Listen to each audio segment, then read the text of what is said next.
video journey again. As I said, I sort of will show what I usually do on my, oh, it's not really a day off. I don't have days off. I just keep working in terms of race cars, this stuff, etc. So we are at Bunnings Warehouse today on Cup Day. Lots been going on. I've pre-recorded a lot of this stuff, so I did have fur around my face, but it's not there anymore. That was the exam period fur, or if you want to call it that. A little bit of a beard going on. So nice sunny day here at Bunnings. I can see the snag stand all set up. Might even walk past and pinch one.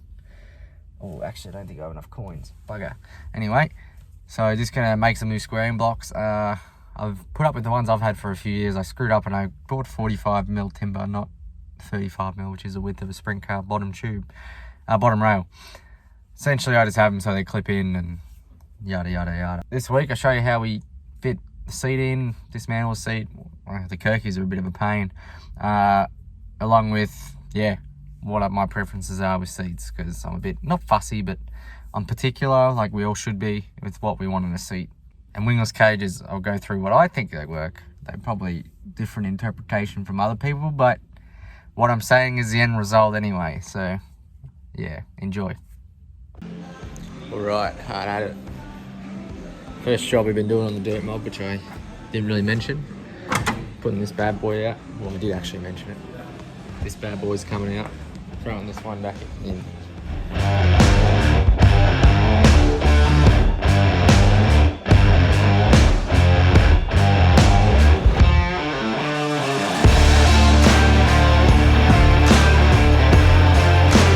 So this is how I fit a seat.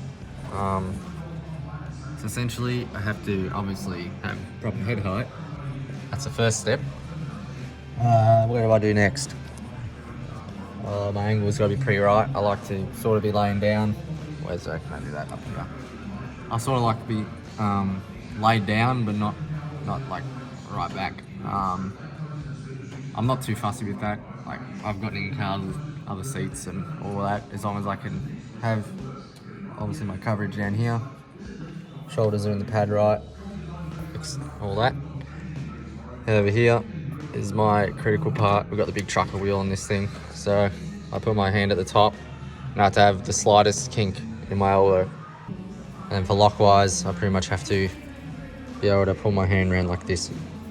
So it's not getting stuck here, because that saved me at Mildura last year from spinning out. I was literally full like 180 degrees, it seemed like.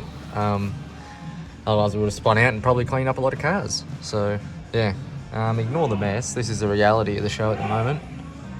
I think that's Dad sneezing. I'll better figure out what's going on there. All right, non-fuzzy beard Todd is back. All right, so I've basically got the seat just sitting in here at the moment. I've got my spacers and my wingless still. So yeah, we only got 3/8 bolts in. You don't want them pulling through, so I'll just get some big, heavy-duty washers. For that back section here, the bottom is actually tapped. That's really cool. It's a bit hard to see. I'm not going to show you that. The bottom's all tapped, so that's down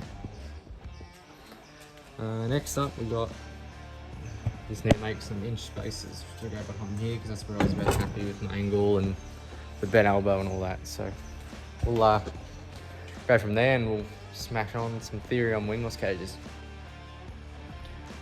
All right, wingless birdcage time. So essentially, this is a wingless cage. As you can see, it is a little visually different to a regular birdcage. I might include a little picture of one at the top left here, because I don't have one with me, because I don't really have the wing car birdcages as per se. You see visually from that picture, the two pickups are different. So this cage doesn't have two options, but there are usually two options here. So the top position is your wing position, and the bottom position is what's called a non-wing position. So this is a really nice cage actually. LRB make them. I think they're based out in California. I got it from Victory Lane Race Gear. I also have really nice cages from OCD that in Brownsburg, Indiana. They would like take the bind out of this, but that's unrelated. I'll show them another day. Wingless cages do two things. They correct your anti-squat, and they slow down the reaction of the tyre, which for wingless and the slick track, that's good for both. And I'm talking V8 wingless, not V6. V6, I run them and they do work, I think, but they're not doing what they're like designed to do. So why do we need to change the anti-squat? So essentially, wingless run lower, which when you run the car lower, your arm sits like this, and this is your wing position. I'm using this in terms of a wing position. So when you lower the car, you're pretty much making your arm go uphill. Uphill is bad when you're setting ride height, and that was one problem we're having with the dirt mod, just in terms of the weight of it.